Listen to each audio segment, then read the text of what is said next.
Welcome to the Startup Grind. All right. So hello and welcome, everyone. I'm very excited to see a lot of familiar faces and some new ones as well. So thank you all for coming. We have a really great event for you. There are two very special individuals. And for those of you who are new to Startup Grind, just to give you some background overview about what Startup Grind is about and what we do here in Dubai and globally. So Startup Grind is essentially a global startup community of 35,000 entrepreneurs across 75 cities. And what we do within each chapter is connect individuals like yourselves with entrepreneurs, other investors in the area, and also during that time frame, connect you with the stories of a leading CEO within your community. That way you can hear from their stories, their journeys, what they've learned, and that way they can depart those life lessons to you all so you could be successful with your respective platforms as well. Now, if you notice a team here that really made this a success, it's a student-backed initiative here because Holt has a very strong entrepreneur spirit. So the registration team that you see, the cameraman, people taking pictures, they're all here, very excited to really support you on any initiatives that you're working on, so feel free to connect at the close of the event. So some background on who I am. My name is Christine Souffrant. I'm Haitian American, originally from the States. I went to undergrad Dartmouth College, which is the farthest Ivy League up north. Did banking and finance for 2 years, and then took a leap of faith. Came here to Dubai to do my master's degree starting from last year. And within the past 7 months, definitely took on a lot of different hats while I've been here. Some of the initiatives are launched about 2 different organizations, including 2 student clubs here at Holt, a part of the Rotaract Club, but the face I want to present to you today is basically the director of Startup Grind Dubai. So welcome everyone, pleasure to have all of you. So just to give some housekeeping items as to how the structure works, obviously from 6 to 7 p.m. we have the opportunity to connect, talk to each other, and network, so hopefully you guys will really exchange ideas, because some of you have different platforms and different initiatives that you really have some synergies amongst yourselves, so please connect with each other. And then at 7 o'clock, we start the interview chat. Very informal. We want this to be very conversational, very open-minded. So for the first half hour, we ask that you do hold your questions so we could be able to have a dialogue up front. And then starting at 7:30, we'll open it up to you all with any questions or concerns or ideas you want to share for the second half of the program. And then at 8, we basically conclude any pending remarks from people in the room. If you have an event that you're launching, anything you want to share with the group, use this platform to share it, of course. And with that, let's get started, okay?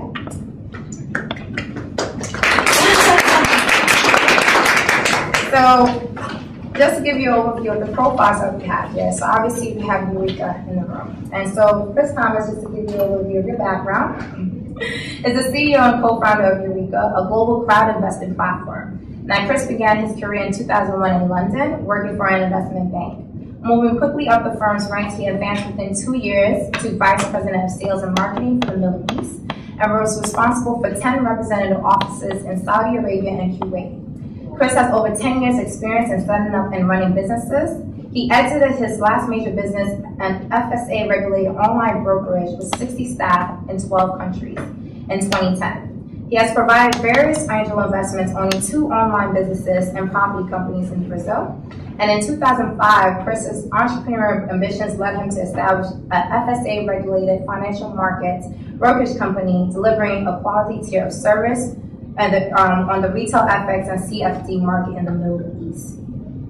Some background on his educational endeavors. He has a law degree from Brunel University and holds a financial industry international qualifications from FSA Securities, derivatives, and regulations. So welcome, Chris. Thank you for coming to Startup Grind.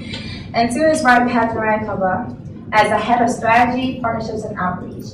And Joanne is responsible to guide Eureeca's crowd investor platform strategy and direction, focusing on online and offline engagement, including engaging partners and stakeholders within the area in the entrepreneurship space, from government agencies to partners, and coordinating entrepreneurship events. Joanne has over 12 years of experience in public affairs, communications, policy, and entrepreneurship, and in particular, focusing on SMEs. Prior to taking a plunge into the startup scene at Eureeca, Joanne was the director of corporate affairs at Hill and Knowlton Strategies, where she was responsible in managing strategic clients across government and professional services. So, welcome, Joanne, and thank you for coming to Startup Grind. So, just for starters, that was your profile, obviously, something that we have on our profile that we all researched. But give us your introduction to your story. How did you get involved with Eureeca, and where did the initial spark come from? Okay, do we get that? Hello, everybody. Thank you for coming. Where did it start? So I'm an entrepreneur. I've been an entrepreneur most of my life. I don't think I'd been told what to do, so the only way I could earn any money was by being my own boss. As Christine mentioned, I had a proper job at university. I went to work for an investment bank. Within a couple of years of working in London, I then went to run their operations in Saudi and was on my own when I did that. So that was really my first time that I was my own boss. Even though I was getting paid by someone else, I was able to really figure out how to run a business on my own, and it was difficult. You know, I don't speak Arabic. I was 24 years old, prime of my life. Went to Saudi Arabia for 3 years, but I learned a lot. I learned how to run a business. You know, how to figure out how to operate in a country that I had no familiarity in, no contacts, and so on and so forth. Left that in 2005-ish to set my own business up, which was pretty much a competitor of the company I was working for. Sold that in 2009. When I sold that in London, I then pretty much had to sit on my hands for a year waiting for the cash. There was a big non-compete agreement that I meant I pretty much couldn't do anything until I got the money. I was so scared of not getting this cash in terms of the sale that I pretty much did nothing for a year. So once I got the cash, I wanted to travel again. So then I moved to Brazil. I had no real plans on setting up new businesses there. We had some cash. I was single. You know, Brazil was a nice place to go after Saudi, and went over there to really just see what life was like. All eyes were on Brazil. It was really, you know, as you can imagine, it was a key part of the development of Brazil. They were really taking off. But got there, I am an entrepreneur. I'm used to running businesses. Got very bored and then bought 2 businesses over there: a property company and a wealth management company. The property company I still own with a partner over there.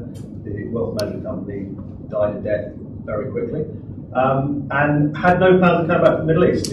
I'd done the Middle East previous part of my life, but I was talking to my business partner Sam Quawasmi, who's the founder, one of the founders of Eureeca, about the challenges that I'd always faced raising money. I've raised money at various ones of different businesses I've set up. You know, the fact is if you are setting up a business, you're going to be lucky not to have to raise cash. Very few businesses survive the first few years without access to some external capital. You know, and I raised money from credit cards, from loans from my mum, all the way through to venture capital money and to exit. And it's a painful process. It's a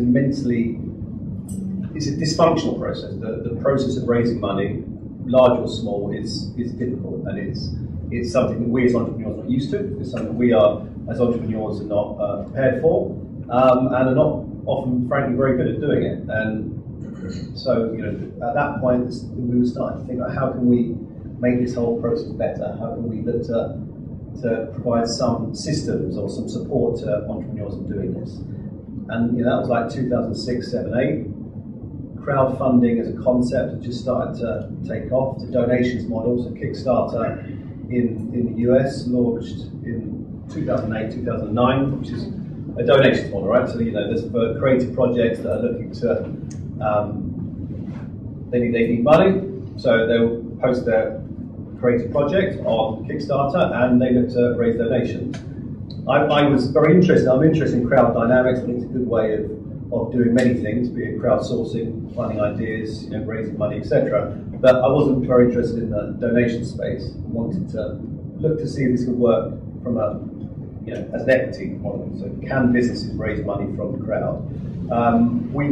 Sam and I were talking about this for years, right? But we weren't really willing to take the plunge and do this ourselves until someone around the world had given us proof of concept, because it's a heavy business legally. There's a lot of regulations around it. You have to, because it never existed before, you have to persuade the regulator as to what it is. You have to inspire them as to how that model works, and then you have to get them to give you a license. And that is, I've done this previously with my brokerage company. It's an immensely difficult process. We weren't willing to take that step, so we waited for a company in the UK to do it, which was company called CrowdQ. So they were my proof of concept. And at that point there, we decided to set Eureeca up. And really, I had no plans of coming back to the Middle East, but Eureeca was always going to be done here. It's a market that we do know and love. My business partner is he's Jordanian, but he spent most of his life living in Dubai. And because it was so new, and because it's an industry that needs a lot of education, Dubai seemed like a perfect place for us to set this up because there is an entrepreneurial ecosystem here. It's really at an inflection point in terms of people wanting to start businesses, but also it's relatively easy to get in touch with the decision makers. It's relatively easy to shout loudly in this market. I could go and meet the regulators here. I could never go and meet the regulators in the UK or Brazil, right? So it was a place that needs this. The world needs this, right? But it's a place that certainly Dubai needs this in terms of providing access to capital. But it's a place that we felt that we could launch. It still took us 18, 19 months to go from idea to, or 18, 19 months since we quit our full-time lives and moved here and focus on this to us actually launching, and then probably another 3 months before we actually did anything worthwhile. Long story short, now we're here.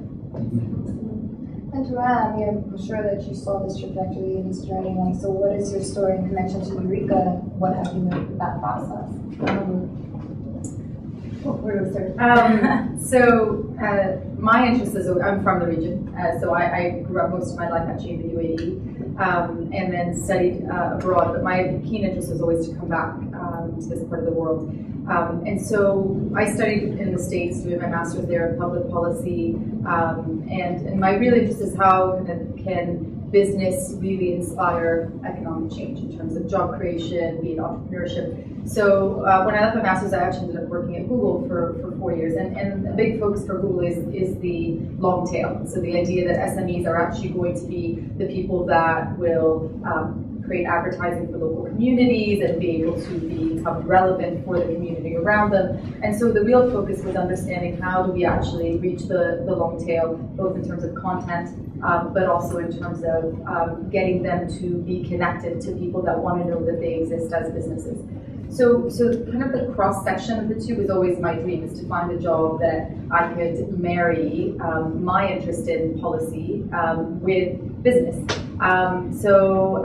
Like you said, I was with Hillary Knowlton doing public affairs, and sometimes life hands you a bit of fate / with grab it with both hands. I read an article about one of our deputy chairmen, Dr. Nasser Saidi, who was the former chief economist at the DIFC, had left his role and was considering crowdfunding. So I got in touch. I don't really know what I thought I would talk to him about, but I decided to message the former Minister of Economy of Lebanon and say, would you like to meet? And he said yes, and then I panicked. But when he agreed to meet me, he told me about Eureeca, which I had remembered seeing the holding page, but hadn't officially launched. No, not yet. He was considering joining the board. So I then reached out to these guys, and it clicked. At that moment, I knew this was a role that would really combine my two interests. What Eureeca is all about is the idea that individuals, companies, people who run business should not have barriers to funding. I don't know if any of you saw, WAMDA recently issued an article about the barriers to scaling, and one of the primary barriers businesses face in scaling is funding. And so if we can set up a platform that literally just organizes that funding conversation and becomes a means for you to reach your networks, which you have, then all of a sudden businesses that are great businesses can get the funding they need to then be able to grow and scale and hire people, because once you get money, you hire. That's just how it works. I mean, these guys didn't hire me until they secured their first round of funding. And then all of a sudden we had a team of 4 people instead of just 2. So that to me just all of a sudden was the aha moment that I had, and that was a year ago, a little bit more than a year ago. So, I think it's a lot of things, a leap of faith, opportunity that you see, and knowing what you're really excited about. Yeah, so we launched in end of May, early June of last year. We've now got 15 members of the team in UAE, Gaza. My developers are in Palestine, in Gaza. and we've got an office that we're just opening up in Lebanon. So yeah, we've been going now for just under a year. And going back to what you mentioned about Dubai being a prime opportunity for entrepreneur spread, I mean, that's definitely apparent here, especially within the tech space. But yet the funding platforms are not as mature as the other comparison models that people are looking at. So what have you seen in terms of the funding spectrum within Dubai, in terms of incubators, accelerators, or other funding platforms, which is why you had the opportunity to enter the market and make such a tremendous leap within a year? I don't think we made a tremendous leap yet, but we will. We will, because it's hard. Trust me, what we're doing is hard. It takes a long time to build that up. I mean, the joy of the GCC, not only Dubai, is awash with cash, and this is your greatest opportunity in this market, not only from a funding perspective, but in terms of getting the right customers, getting suppliers, etc. There's a lot of money here, and so, but a lot of that money doesn't know where to go, doesn't have the right home to go to. That's why the property market goes up and up and up, because it is a obvious and stable means of deploying that capital. But we found, I'll answer your point with regards to incubators a bit, but what we found as a platform, and this is really why we set up, is that there are so many individuals that have cash, that want to put it to better use, that want to find something to invest in, that they have some emotional capital, some emotional attachment to, but they've never been given an opportunity. I mean, we've got so many of the investors that are investing on Eureeca, they've never made an investment before, but they've been desperate for this. They treat us like they do this all the business. They just want an opportunity to find businesses to invest in. But how do you normally, as a investor, how do you find businesses? Unless you know the guy that happened to be setting up a business, where do you go? It's not like a classified section in the newspaper. It's very, very difficult to find that. So what we do, if you like, is the bridge between the entrepreneur and the investor and bring them together. We do a lot more in terms of like inspiring and empowering entrepreneurs to get out there to their existing community and to hardwire their brand ambassadors, their fans into their product, but that's another conversation. But what we also do, therefore, is give a funding platform for incubators and other stakeholders, if you like, in the ecosystem to find a way to get their businesses funded. Because so we work with Oasis 500 Jordan, Turn 8 here, and various others, to Silicon Oasis founders. We raise some money from Navesh and Research and Mina, because they can incubate very well, but then they don't have a platform by which they can raise the cash. So unless they've got guys coming into a room and willing to sign checks, there's no way of linking an investor with the businesses that they're incubating. Just to add to that, so I mean, I guess I'm lucky enough to have seen where I came back as a working professional, not as a kid studying, in 2003. Maybe most of you probably were not here. Dubai was a very, very different place. You would rarely hear of anyone. I don't remember anyone that I knew that had started a company or would even think of that. I mean, it just is. There was no DIFC. There was no probably very few international banks. If anything, they were people that came in suitcase bankers. They would fly in from London, do a couple of weeks worth of work, and they would fly back. So you can imagine, the interest was, let me go into traditional industry, the typical corporate sector, because that's the opportunity. Well, as things change, policies change, people have a chance to stay here, they live here, this is no longer a transient location, people are fixing, this is becoming home. I invested in property, my family is here, I have a home, no longer is the Middle East or Dubai, this place that I'm going to come for a couple of years, enjoy the sun, make some money and head off. And so with that also came the growth of, just to go back, economic crisis hits. Jobs need to get created, people are losing jobs, the economy is poor. So all of a sudden, there's this idea that, okay, I'm fixed here, I need to make sure that I have a job that I can continue focusing on. And maybe I'm not going to get the same banking job that I used to because there are enough people here that I can compete with, but I have a great idea. So more jobs and more startups got inspired and created.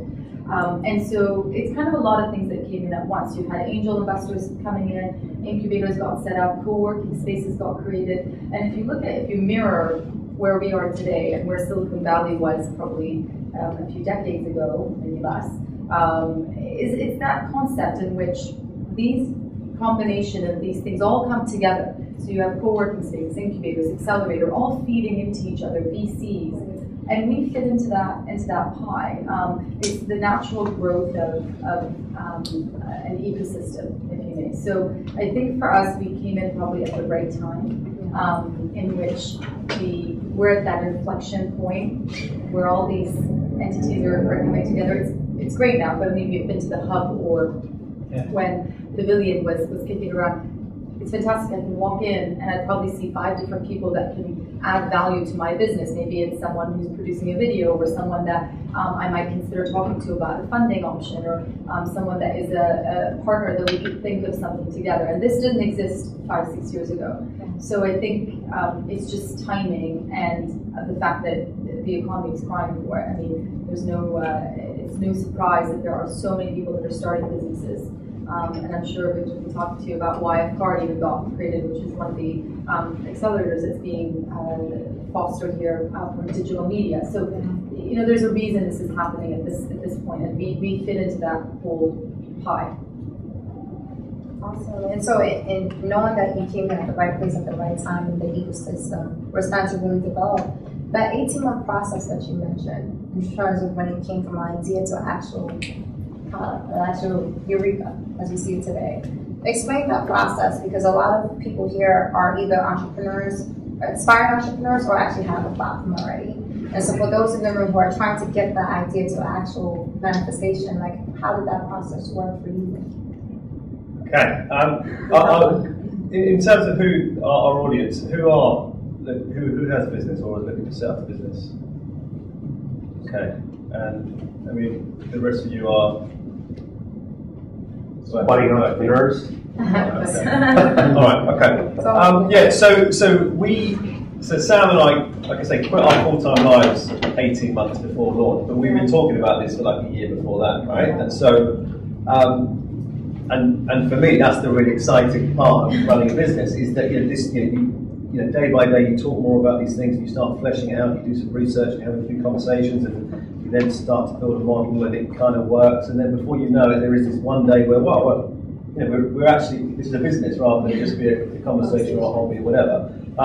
But an important point for me was that this wasn't just like there was a clear demarcation between us talking about this and seeing what happens and actually getting this done. I mean, I was living in Brazil. My girlfriend lives in Miami. She's now over here in Dubai, and so I was pretty much commuting from Sao Paulo up to Miami. And like I say, we're always going to do this in Dubai, but I wasn't willing to move over here until Sam quit his job.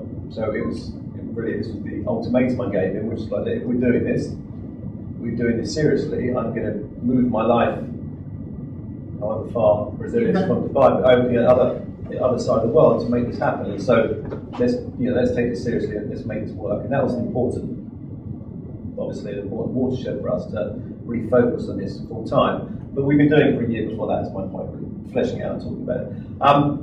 Why did it take so long? Because it's just painful. Setting up any business, from a shoe shop all the way through to Eureeca, if that's the other end of the spectrum, is an immensely painful, slow process. Get used to this. Everything takes at least 3 times as long as you expect it to, and that's even when you're being really pessimistic in terms of that. But that's just the nature of business. Eureeca is an online platform, so we can build that online platform. We had to build that online platform with very little money, so that took a lot longer than it should otherwise have taken. I mean, nowadays there are software as service crowdfunding clones that you can find, but there's nothing out there. We had to build our own. It looks very different than when you started. Yeah, it does. Yeah, it does. It looks very different. So it just took a long time to get all the bits in place, and because again, we're an online platform, but we're a funding platform, so therefore we had to join all the dots offline. Like we had to get people that could do shareholders agreements and get the right term sheets in place and set up the right banking structures and put together these compliance work, and all these boring details that just take a long time to get done. We funded this ourselves. We then spent the first 6 months on doing the sweat equity deals with with people or companies here. So my PR firm took sweat. They didn't take any cash from us. They took equity in the business. Same with our CTO, and a few more of those. And then we did our first proper round. So we raised around $600,000 or $700,000 about in November. So about a year after we started work on this. And we were pretty much ready to launch then, but because we managed to raise this cash, we then decided to take a step back and redo a lot of the bits of the platform we weren't comfortable with, reskin it, just make it a better product. We weren't under that pressure anymore to get out there. And so launch was about 6 months later, really because we had the luxury of that time, because we had the cash. We then went on a recruitment drive. We brought some brilliant people like Joanne. That was back in March. There was probably like 3 or 4 came, and there were 6 of us, right? And then we launched in May. So it's a hustle and it's a scramble, and it is confusing and difficult and dangerous and fearful and wonderful. But it's what you do to set a business up. What regulatory agencies you have to do? So we are not regulated. We're not regulated here in Dubai, and that was why it took us so long, because crowdfunding is not a regulated activity, right? So we had to persuade the regulators that our product operates outside of any regulatory framework, right? So in fact, or rather, to put it a different way, we're persuading the regulators to regulate us, but in the meantime, while they're trying to figure out how to regulate this, allow us to operate, because the operating model does not like tread on your toes, ultimately, as a regulator. And that's what took a long time to get right. Again, the point being is, if I was in England, I wouldn't have been able to launch. It's because here I can get access to these regulators. Dr. Nasser Al-Saidi, our deputy chairman, we got in contact with him through a tweet. He tweeted saying, "I'm looking to set up a crowdfunding platform. Who's with me?" And we were already a year down the line thinking, "Dear, I don't want this guy as a competitor, because he can do amazing things." Absolutely, so we need to get him in, and so we got him in as an investor in the business, and he also was our deputy chairman, so he's a key part of our board. As Joanne says, she met him just because she happened to contact him on LinkedIn or Twitter, right? That just wouldn't happen in England. I'm coming off subject somewhat, but this is why this is an amazing place. It's awash with cash, and there are loads of opportunity. There are loads of problems with Dubai and structural deficiencies, but man, it's a good place to do business. I came off subject. No, it's great. And just going to Joanne real quick, what partners were you looking to really strengthen Eureeca, and why did you choose them? Because a lot of time, companies are trying to not only focus on themselves as a company and the business development process, but also other stakeholders they need to get involved to be very successful. So, it was, when I joined, it was, the slate was very blank, and we had to figure out who would be the right person. And we're still working on that process. Every day we think of someone completely different that might be of value to us. A true partner, and there's so many insurers, so many people who are at school here would have taken a course on it. A true partner is someone where you both mutually can benefit one another to some extent. And so our initial focus was, okay, we need to make sure to try to find businesses that are fit for funding. As you can imagine, every business that comes on our platform, this isn't crowdfunding in the reward sense. We can't just have a business just pop up in any form. We actually spend quite a bit of time before they go live to understand their structuring, their business plans, how do they look and feel to the public that's going to see them. And so the more we could work with the ecosystem, incubators, accelerators, they're like a mini MBA for startups. The idea is that they go through this, and Victor will tell you more, they will go through this whole process and hopefully come out on the other side much more fit for funding for a platform like us. And so they were a natural, very easy partner to go after, because I worked at WAMDA and at Google. I already had good relationships, so we were able to really just get out there, and these guys had spent a year really crafting a lot of these relationships anyway, and so it was very easy for us. And incubators and accelerators were a fantastic partner for us, because what's their interest? To get their businesses funded. They've graduated, and their interest is to expose them to the right next step. But then after we established all these relationships, then it was, okay, well, who else deals with a lot of growth businesses. So because we don't deal with ideas, we deal with growth businesses. So who did these guys go to? So we started talking to a lot of VCs because VCs will, in this part of the world, have tended to focus on smaller businesses because there was this huge gap. And so they did start funding businesses at much smaller speeds than they normally would. Usually VCs look to invest about $1 million to $2 million or upwards, and they invest in very few number of businesses in a year, maybe 5, maybe that even high. And so there's hundreds and thousands of businesses out there. We know they get approached quite a bit. So we started working with VCs in terms of, it's of interest for you to also make sure that businesses come to us and get validated by the crowd. But then we also started looking at alternative different funding partners like Fashion Forward. So I don't know if any of you heard of the Fashion Forward event that happened over the last weekend. So Fashion Forward is culminates in a fashion week, so like New York Fashion Week or London or Paris Fashion Week, but what their idea is to become a hub for all the fashion industry, from designers, accessory, people that produce accessories, handbags, etc. And so they want to ensure this industry becomes a proper thriving business, and it does. In New York, the fashion industry is a key part of the economy. So we struck a partnership, an industry partnership with Fashion Forward, where we would become the funding platform for all the designers that are at the right level to get funded through Eureeca. And we would invest a lot of our time to help them get ready. So partnerships are, sometimes they come to you in unique ways, and sometimes they're not ones that you think of, but hopefully if you're doing your job right and you're explaining what you do well, you'll be able to find the right strategic alliances, and they may surprise you, and you have to just be open to who they are, and that comes to any business. There's always a strategic alliance that can be struck, be it with an individual or with an organization.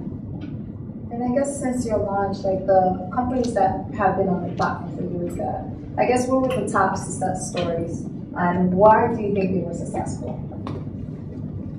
Maybe, if you don't mind, maybe also if you talk about the top 1 or top 3, maybe what was the model, what was the percentage of stake from Eureeca's perspective?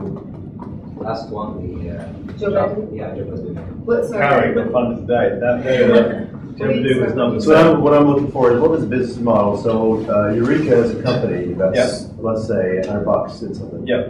And they say, okay, we're going to get out of this 5 maybe for every buck you make, or every 100 you make. So how does the model work? I'm new to this, so part of my ignorance. All right, so we're an equity crowdfunding platform, right? So we help businesses raise money, and basically we help businesses sell equity in their business, okay, in exchange for cash. So the business will come to us, go through like multi-filters in terms of compliance, background checks, qualitative filters, and also make sure they've got the right business plans and all that fun stuff in place. And then they'll go live, and they've got a 90-day window of time to raise the money, right? They'll raise that cash through their networks, through the people. So our job is to say to inspire and empower them to use our tools to get out there to their social networks and have a conversation with people that they maybe wouldn't normally have a conversation with about raising money. And you better have the joy of anything online these days. You could have one conversation with 1,000 people at once, rather than the good old days of raising money. You had to 50 individual boring backroom conversations. Everyone's asking exactly the same questions and negotiating for fun, and it's painful. It's a much more systematic and energized way of raising cash. Long story short, if you hit your funding target, we take a success fee. If you don't hit your funding target, you get nothing at all. We don't take equity in the business. We just arrange the deals. We bring entrepreneur and investor together, and so once all said and done, we take a step back, and entrepreneur and investor are, hopefully, a happy couple. Our job is to do all the heavy lifting and the dirty work in terms of the compliance and the KYC and making sure the right shareholders agreements are in place and it's been signed and the right corporate structures in place, and the money gets sent to us. We act as like the legal and financial escrow to the entire process. But we're an online platform for businesses to raise money. That is what we do. As we said, we launched May, June of last year. We have listed 15 businesses since then. And so for the first 6 months, we funded 1. So for last year, we funded 1, Navish. And then this year, we funded 7. 3 of the 15 have 4 of the 50 didn't hit their funding target, so they didn't get anything, didn't raise the money, and the rest either have and or in overfunding, so they raised more than they were aiming for, so they could raise literally 100 grand, but they could raise more, so they can leave themselves open, and another couple are still on the platform. We, as a product, if you're asking my investors, I'm expecting to have hundreds of businesses on our platform. We are looking to be a very large, scalable catalogue, if you like, for businesses to raise money. It is a very scalable product.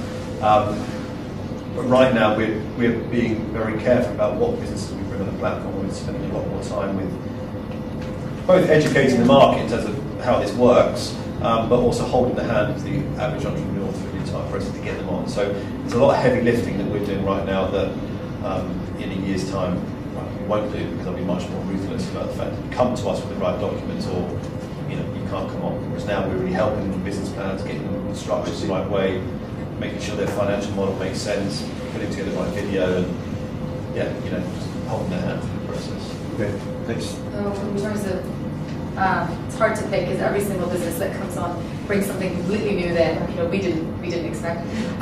Maybe I'll speak of the two that I know the best. So one of them is a fashion.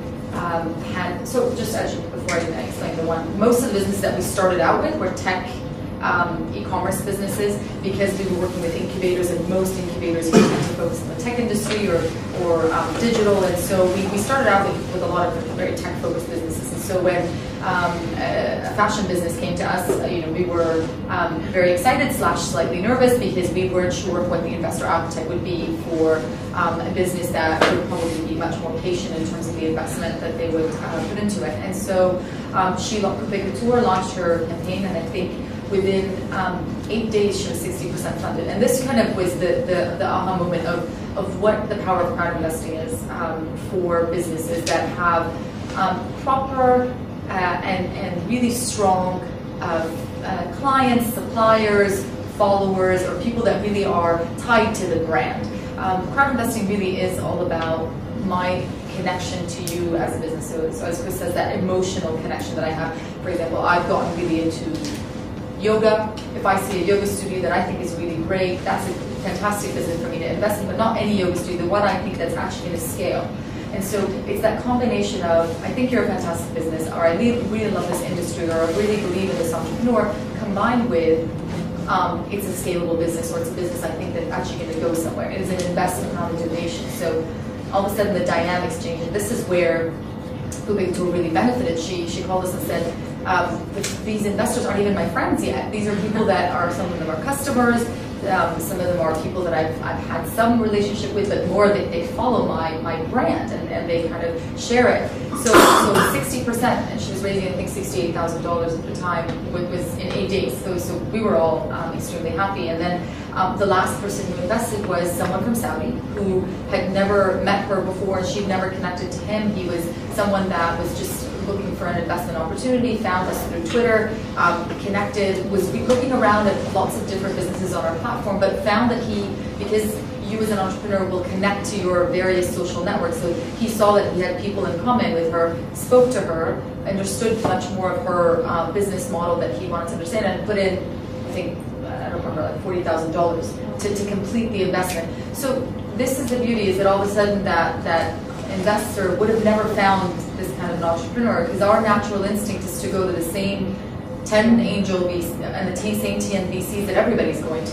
But what this unlocks is that we all have networks that you don't have the same networks I have, and your networks are different to her networks, and so we all have these networks, both from a business perspective but also personally, that get us to tap into. The other one was Joe Bedu. They launched their campaign. They're a big Jordanian, so I don't know if there's any Jordanians in the room. But do you know Joe Bedu? No, of course. Yeah. Got like 5 t-shirts from them. Yeah, exactly. So Joe Bedu has... Would you have invested in them? Absolutely, definitely. They're still in overcoming, so you can. There we go. So Joe Bedu is for anyone Jordanian or even Arab, and you would have been... I mean, I knew who Joe Bedu was just by hearing the brand. They do kind of Arabic pop t-shirt design.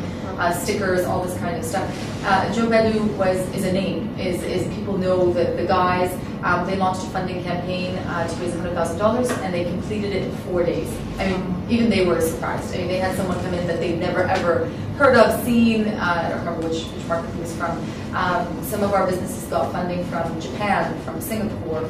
So it really is just kind of the idea that if you have a great business and people validate that business and you have the right assumptions and you have the right model, there is an appetite for people out there, but it's hard work. Joe Bedu are extremely active folks who really focused on how they were going to get their campaign out there. It is a campaign, and you have to think of it that way. It's 90 days for you to get the word out as much as you can. So I just want to quickly open it up to you all. Any questions or ideas? Go ahead. The last sentence that you mentioned, this 90 days that you have to what's your part? So we first of all, I mean, by the time you come to us, we spend a good amount of time with you to get you ready. We effectively have a playbook in which we go through with you, and different people in the team are there to help you get out there. So we help you think about your network. Most people, when they think, who's my network, and they'll jot down, my friends and the people that live around you. People often forget their networks are much wider and bigger than they actually have. And the reason we say your networks, I don't just mean your friends, I mean your customers, your suppliers, people that you went to school with, that now are investors, or people that are just in industry. Oftentimes, you are either, it's too awkward, or it's too distant, or you don't even think of it. And this is what our role is, to help you really identify, but also once you launch, we give you the tools and the framework in which to get out there.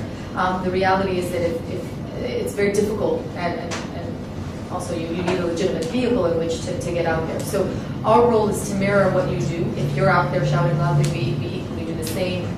We give you templates of email campaigns and really just walk you through that process, both from a business structuring perspective all the way through to how to market your funding campaign. So think of us as the platform that's going to help you shout loudly, but it's your networks that are the powerful means, because they have networks and they have networks, and so the pie expands. But from our side as well, we also have over 4,000 members of Eureeca, and that's growing every single time we have a new business come on our platform. So there's quite a bit that we spend time doing with our SMEs to really help them think about their funding campaign. So I actually have two questions. The first one is, so you explained your model. What about the investors? What do the investors get out of it? Well, I mean, what they get out of it is they get equity in your business ultimately. So they're going to own a share of your business. So, for example, let's say that you're valuing your business at $1 million and you want to raise 100 grand. You'll be selling 10% of your business to these investors. So if they're getting $1,000 under their own 0.1%, whatever it might be. And so they own equity in your business. So therefore, if you succeed and you pay out dividends or you sell your business, they're going to make money, right? So just like if I'm buying shares in Google online, via NASDAQ, the stock market, just like I'm the same as me investing in you. So there is a return on my investment. But it's worth a lot more than just money, right? I'm investing because I have some emotional relationship with you. It's going to be, as Joanne said, the yoga studio that I go to, or the nursery that I send my kids to, or the online e-commerce platform that I buy my supplies from, or Joe Bedu, the t-shirt company that I really believe in the brand and that I'm excited by that. And so I, as an investor, I'm looking to do something more than with my money than merely put it in a pension fund and get 4 to 6%. So I have a relationship with this really what I, as an investor, get out of it. I also own equity in my business. Or sector. For example, I might really be interested in, I might not know Joe Bedu, but I really think this is a brilliant business. I've discovered it because I've heard of crowdfunding or crowd investing, and I've come on. And so we've had a lot of people that discover businesses on our platform. So it's not just that I know the business, but oh wow, so we get businesses, and we as Eureeca, are not as a company, but as individuals, we're free to invest ourselves if that's what we want. And so I'll get some businesses that, Chris might be like, oh, this is fantastic. I don't really get it. But then if I see something that I'm really interested in, I'm like, oh, I'd never heard of it before, but this is fantastic. And so we always have this debate about why this and not this one. And it's you as an individual, what do you connect with? maybe you see the video and you really get the business model. So that it's the equity portion that's from a pure return that's what you're getting. I really appreciate that. I do think that's a great model to go back on. It sounds like a donation rather than investment. You know what I mean? You know, when you're emotionally connected to something, it's more of a donation, right? In investments, like for example, if you invest in a stock market, I mean, correct me if I'm wrong, of course, I'm not an expert in all of these, but you know, when you invest in a stock, you do get annual dividends or quarterly or whatever you pay out, or they may choose to reinvest. So as an investor, do you get a fixed guaranteed amount of profit, or is it just when it's a business, if the business gets sold? You know what I mean? Like, I'm just let's look at an angel network, right? So if I'm an angel investor, I will invest in businesses, so offline, so private businesses, right? So I'll buy equity in that business. That's no different than the crowd. So the crowd are buying equity in your business, right? So if you succeed, they're going to succeed. They have to be patient because they're not expecting to be a return in 3 to 6 to 9 months. You know, early stage businesses take a long time to get to fruition, to get any real value out of them. And if I'm an angel investor, and there are many angel investors like that investing 30, 50, 100 grand in deals, they're doing this because they want to get a return, but they want to get a return on something that they actually care about rather than being alienated from. You know, I can invest in Google. So what? You know, I'm never going to meet the founders of Google. I'm never going to be invited to share in their product and share in their success. I'm just so distant from that. And this is about, the joy of crowd investing is about like mobilizing this grassroots support, the community that already believe in what you do. So why shouldn't they invest in you? Why shouldn't they be given an opportunity to put their money in? But yeah, ultimately, they're going to make, you get rich, they're going to get rich. That's what it boils down to. So there's no difference, for example, between what we do online versus what someone who wants to invest in early stage or growth businesses offline. We just do it online. So it's not a donation in the sense that I'm getting a return. There's no, but just like if I was to invest in this, investing in small growth businesses is risky, whether you're doing it online, offline, or anywhere. So nothing is guaranteed, but obviously that's the whole point, is that it's not a donation. You will get, if the business does well, you will also equally do well. And we've had, VCs have also invested, right? So there are venture capitalists that have used our platform to find deals that have been crowd validated. So basically, if the crowd, whoever they are willing to invest in this, the VC considers a market for that. So certain VCs have invested money, but we're also interested in working with VCs to build VC funds, will be a crowd validated fund. So they're saying, okay, well look, if the crowd invests 70%, we'll make up the other 30% because they prove there's market traction. And they're investing not because they have an emotional relationship, but because they've been persuaded by those that do have an emotional relationship with that business that it's a viable investment. I have a question. Do you fund the Dubai-based DED-based businesses also, or only businesses which are based in free zones? We are not only a UAE product, so we've created a global, this is also what's in the 18 months, because we're trying to create a global operating model rather than something that was specific to Dubai. And really the inspiration for that was even to do it in Dubai with 38 different jurisdictions, all these free zones. Every single one is different and requires different idiosyncrasies and different ways of structure themselves. So once I got that right, I then figured, okay, this actually could work. We can use this as a global operating model. In answer to your question, yes, we also do DD. How do you take care of this 51-49%? Because as investor, people would be looking at investing in something which, let's say, if I am the business owner, yeah, I want 100%, but the legal framework tells them that no, I am only 49%. Yeah. 51% is something they are not going to interact with. But you will have a contract with your sponsor. Mm-hmm. Should you have a contract with your sponsor, that means that they waive any economic benefit to their 51%, and they merely are a silent sponsor. Effectively, your business is the 49% that you're selling shares in, right? That is taking all the revenue, and you own 49%. If you're selling 10% of your business, you're selling 4.9% because that's the bit that you own. But all economic benefits from the 51 gets passed into that. So how do we deal with it? There are just certain structural issues that we have to deal with, and there is a few extra clauses in the shareholders agreement to meet that requirement. Just to give vehicle insurance. Excuse me, I just wanted to ask, is there a limitation on any industries or types of businesses that you would invest in? No, is a quick answer. We are sector agnostic. As Joanne says, a lot of the businesses coming to us have been like online tech and consumer goods products because they have a network, they have people, they're able to connect with people know what they do. But we've raised money from business directory, and I really set this up for offline businesses, for the yoga studio, the nursery, the people that would never get funded elsewhere. A bank is not going to lend to a nursery, and VCs obviously have no interest in that. So this was about really democratizing the opportunity for real businesses, with real people to raise money they deserve. They're good, they're profitable businesses. What kind of products, I'm sorry, by the time I come to you, what kind of products, what would I need to be in place? For example, would I need to have my business plan, my strategy, the licensing? What would I need by the time I show up to you? What should I have? Okay.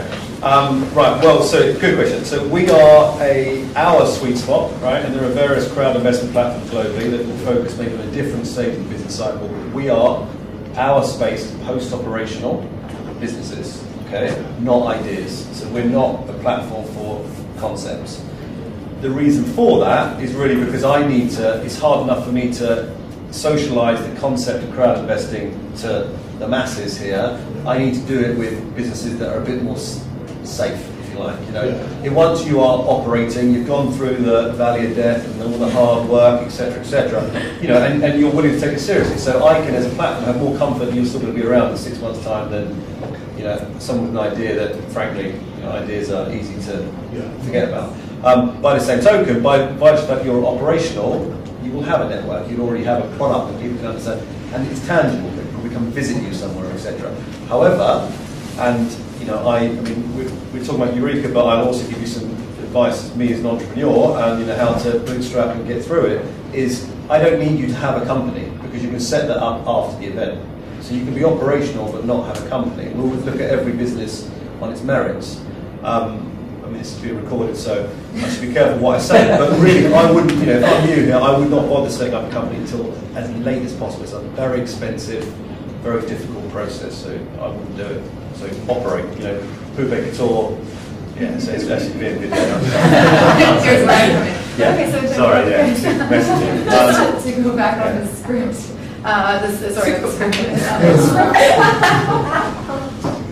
Don't go off script. Just to go back to the point about the sectors. We don't have a particular sector that we say will be good or not good for it to go on. But we think that for crowd investment to do well, for you to do well as a business, people have to understand what you do. Whether you have a network, and that's great, people will, your fans and your followers, but the idea is that I need to get it. If we get someone completely random that comes onto Eureeca and they watch your video, they should be able to understand what you do quite simply. So you could be B2B, you could be consumer driven, but the idea is that I should be able to get it. And it's not just for small businesses, for all ranges of business size. Okay. So, but post-operational, but in the growth phase. It's the investment side that you have to remember, that people want to be able to invest in something that they look at and say, this is going to go somewhere. And so what I also spend time with the entrepreneurs doing is your video.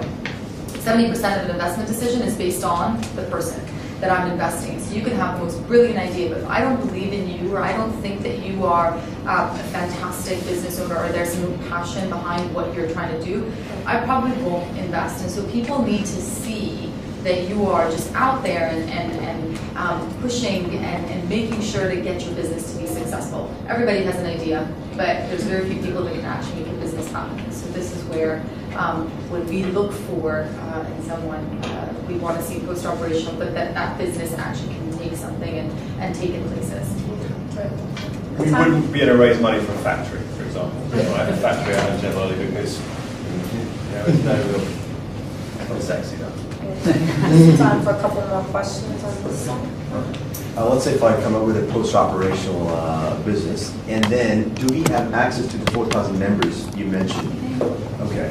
So basically, when you launch your business on our platform, if you go to Eureeca, you'll see all the widgets of all the different companies.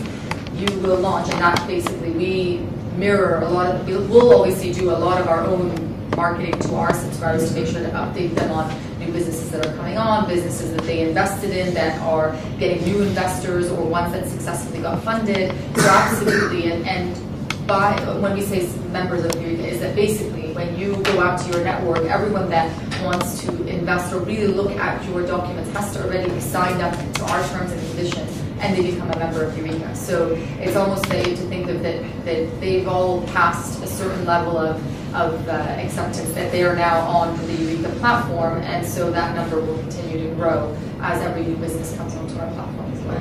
Great, thanks.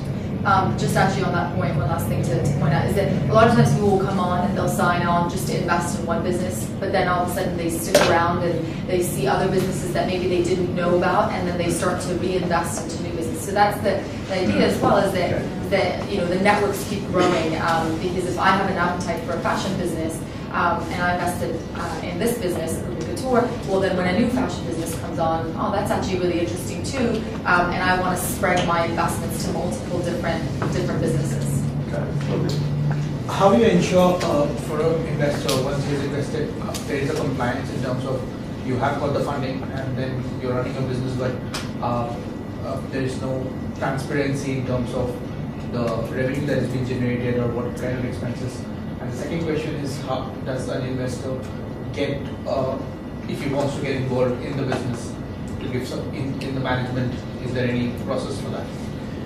Yeah. Okay. So like I say, we as a platform, so we're a platform ultimately. So we're bringing entrepreneur and investors together, creating a stable legal environment for that conversation to happen. But once all said and done, and money changed hands, and entrepreneur now has given shares to the investor, we're no longer a part of the transaction, right? So we're not policemen. We're not there to ensure 3, 6, 9, 12 months down the line that everything is working as it should do. You as an investor are an equity investor. You've signed the shareholders agreement. That shareholders agreement governs your relationship with the entrepreneur, and you can sue on the basis of that breach.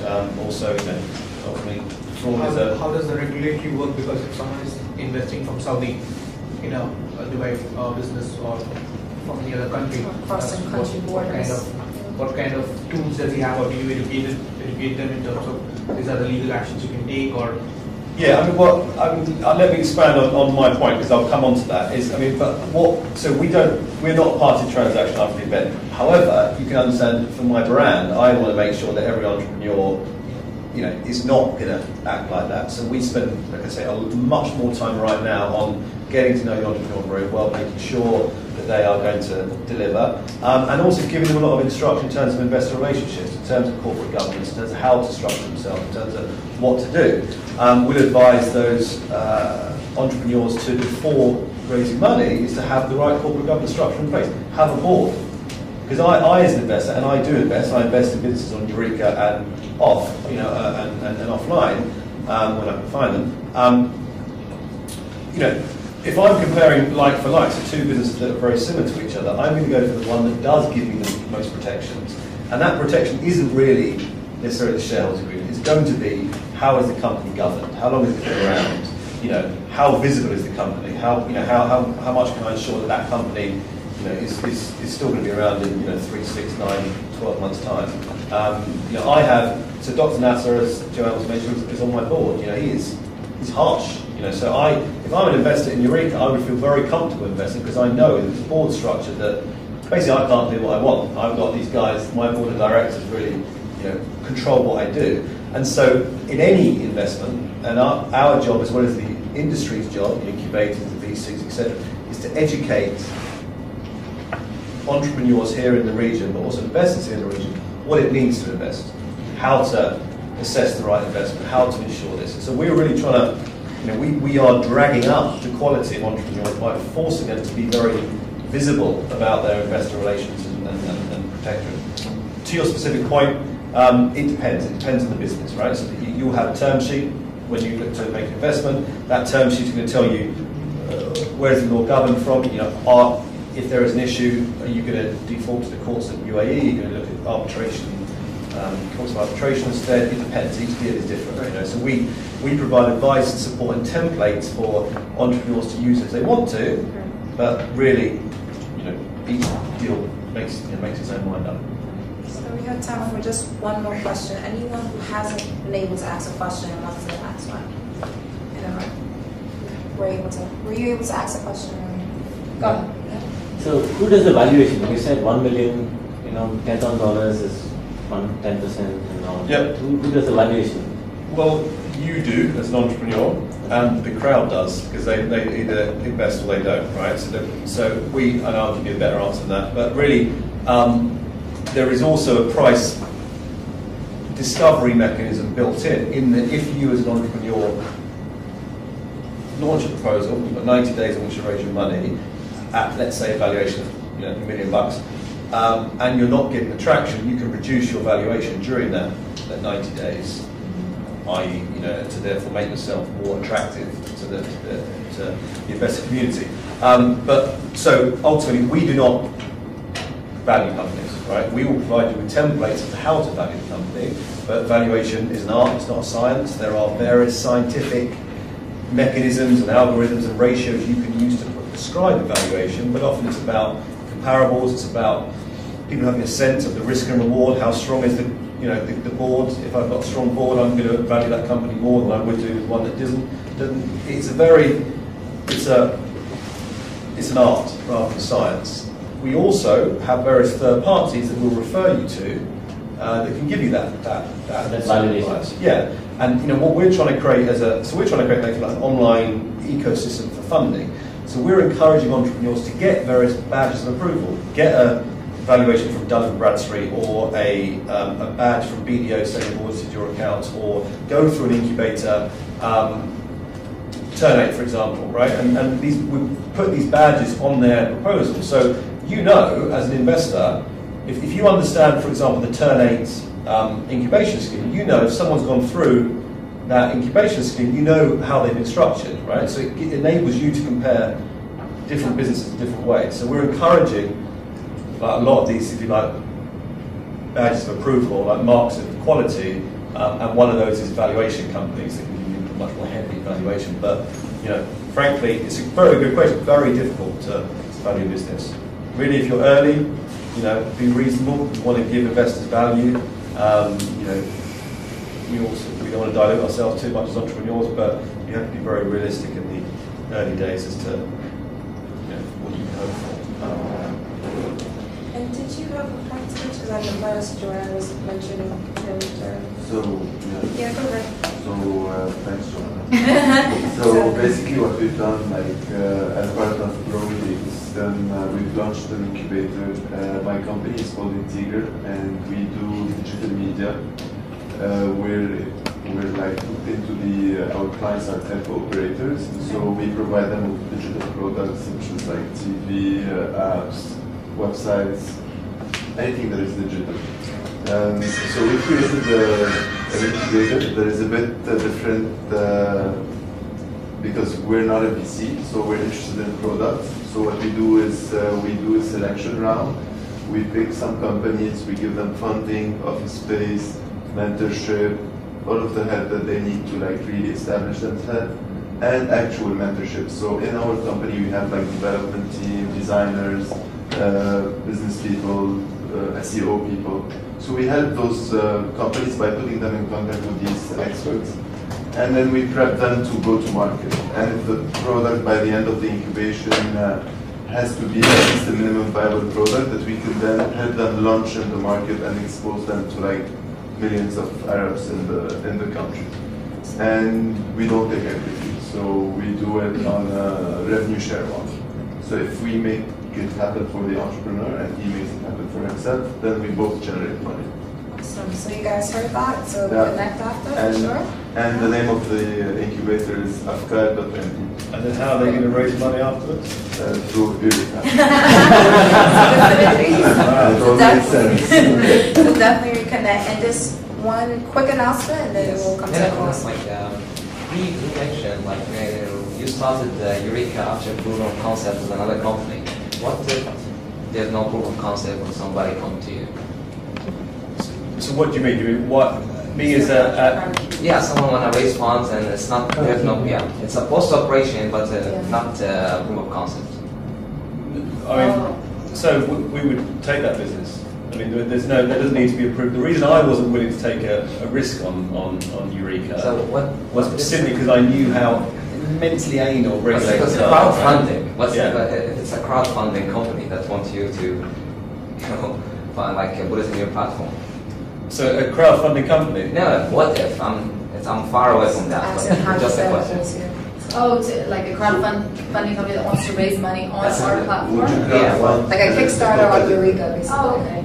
I mean, we look at all businesses then. Yeah. So we're in discussions with a number that are looking to I mean, because the crowd are powerful, right? It's more than just money. We've got businesses that could easily raise this money via VCs and via traditional routes, but are coming to Eureeca because they want to lock in their fans into their product. They want to get them to be ambassador brand. Right now we live in a social world. We as companies, I've got a marketing team that the metrics are how many Facebook fans we got, how many Twitter followers, how much traffic. In the future is going to be Facebook fans, Twitter followers, and crowd investors because they're so powerful as the referral agents, the people that are going to buy our product. I spend so many marketing dollars trying to reach that end client. Let's hardwire it into our product, right? And so, there are many companies that come to us from all over the ecosystem saying, look, how do we keep, share our success with our fans? How do we keep a portion back of what we're looking to raise maybe offline, but give it to the crowd because we really want them to be part of our product? And we're also speaking to a lot of crowdfunding companies that want to do this from crowdfunding Bollywood films to Hollywood films to different verticals, doctors looking to crowdfund clinical trials because there's a ready-made network of doctors that understand the product and they want to do it. So the crowd is immensely powerful. It's new. Crowdfunding and crowd investing as a concept is just really taking off. It's just been kicked out the long grass over the last couple of years, but this will be the air that you breathe. This will be so mainstream. Get used to it. My announcement, if you allow me, is a crowdfunding platform. What? You're just launching a crowdfunding? No. All right. It's very different. But my announcement is my company is a participant in the upcoming e-commerce and retail in the World Trade Center, 13th and 14th of May. You are welcome to join there. Register. Just put the code May1, and you can have your free registration later. We're a social shopping platform. What's the event? The e-commerce and retail. Oh, e-commerce. 800 companies from all over the world. Oh. Yeah, so this is the biggest in the area.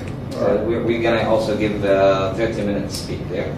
Okay. About the difference between informational age and industrial age from financial point of view, which is part of it, as you said, the future is for the crowd. Yeah. We're going to make the shots, not the regulators. Exactly. Thank you. It was in the cover of Forbes 2 years ago, this sentence. Yeah. This what he said. So always look at the crowd. Thank you. And thank you for leveraging the area about investing. Thank you. So before we close, we always ask you, the speakers, to give one quick takeaway item from life lessons as being an entrepreneur or being a non-tax. So, something really good that you learned. You start. You start with the question. One life lesson? Yeah. Well, as an entrepreneur, get a co-founder is my advice. Right, it's lonely at the top. If you wanna, get a co-founder. Get a co-founder. Preferably they're a friend already. If they are a friend, set in place rules. So Sam was, one of my best friends. Still is one of my best friends. And the reason he's still one of my best friends is because we set rules so that if we will only talk about business between the hours of 9 and 8 in the evening. If I'm going out for a beer with him after that, we're mates again, right? And you have to have that demarcation. But get a co-founder. It's worth the equity. Trust me. It's going to be cliche, but it's so true. Really, if you're going to do this and take a cut in everything that you know, salary, time, do something you love.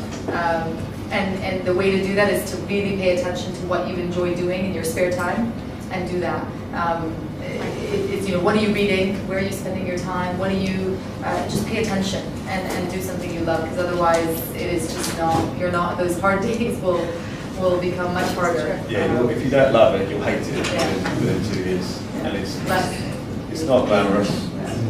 So I'm lucky enough that I found something I love, so yeah. Amazing. Thank you so much.